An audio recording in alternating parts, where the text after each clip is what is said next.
Hi parents, hi students. I hope everybody is healthy and well and being safe.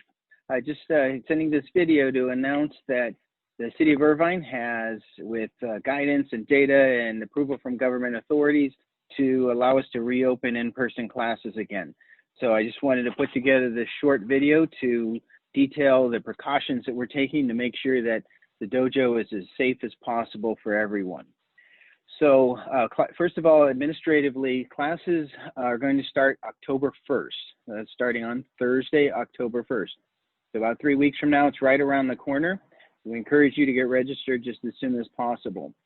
We'll go over, there have been some changes to the classes, and including limitations on class sizes.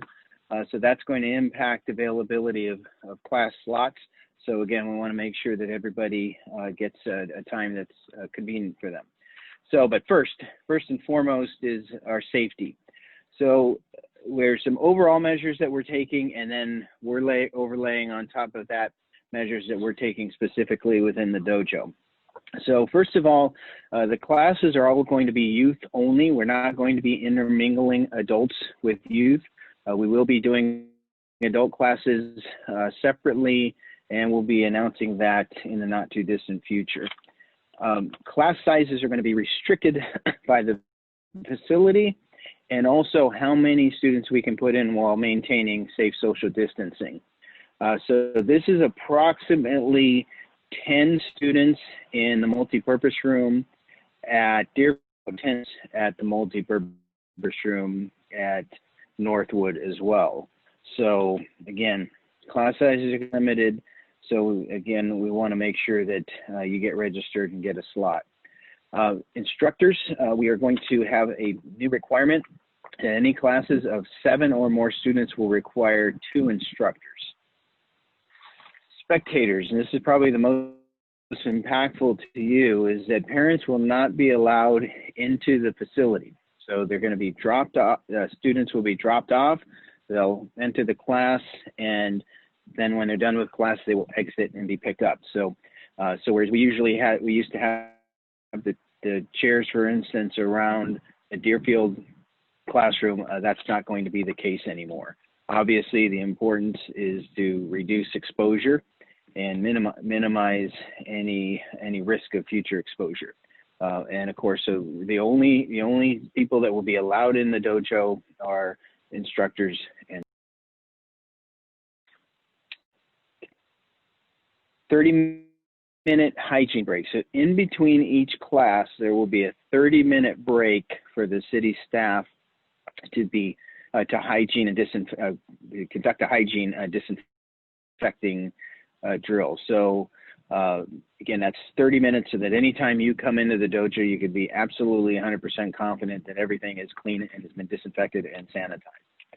So what about screening? So the city staff will be doing screening for each student and each instructor before they're allowed into the facility. So it's a visual, a verbal, and a temperature screening.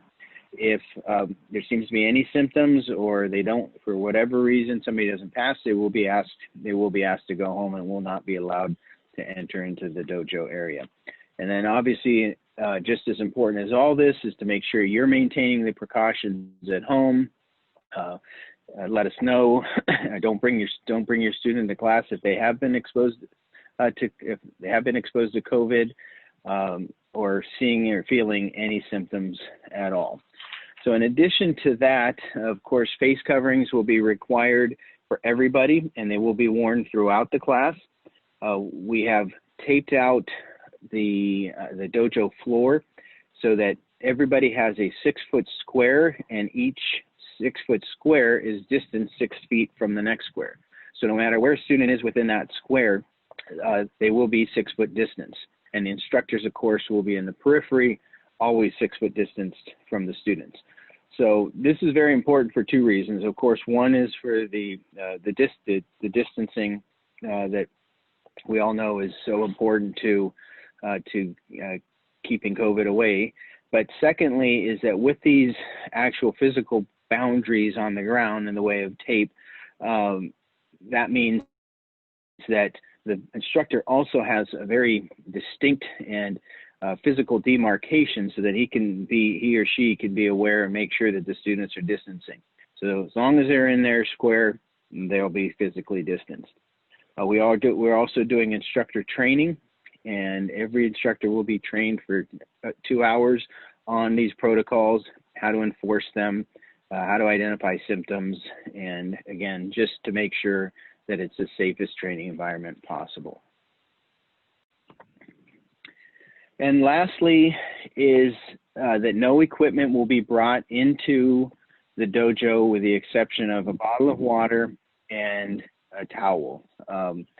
There's no sparring gear, no bows, no other weapons that we train with, anything like that. So there will be minimum other equipment.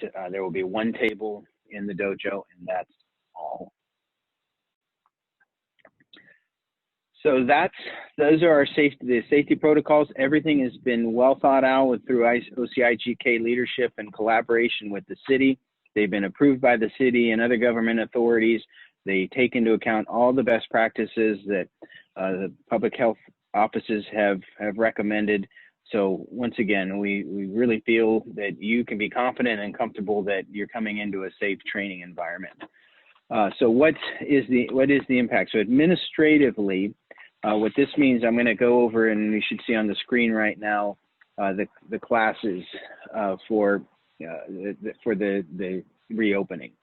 So because of the hygiene, the 30-minute hygiene break, that means that within the same window of time, we're only able to accommodate a certain amount of classes.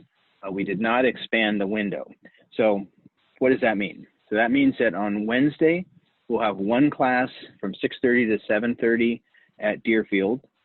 On Thursday, we'll have one class from 6:30 to 7:30 at Northwood.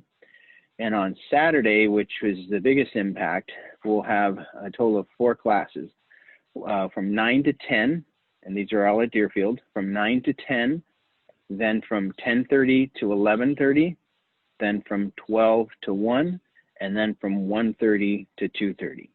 Again, all of this is on the yourirvine.org. Again, register. There will be waiting lists if you don't make it because of the class size limitations. But at the same time, we just really want to encourage you to get registered as soon as possible. So lastly is that we've also met internally over the last few months. How are we going to train in a distance fashion? And the OCIGK leadership team has come up with some very innovative ways to make sure that the training is as effective as it is safe. So we've got some great ideas. We've tested out training in a 6 by 6 foot space. It's a lot more room than you might think. You can even do a full kata in there. We've got some new activities that we're going to be doing. So again, not only will it be safe training, but it will be very effective. So we're very much looking forward to seeing you back in the dojo. We miss seeing everybody, and we can't wait to get back there.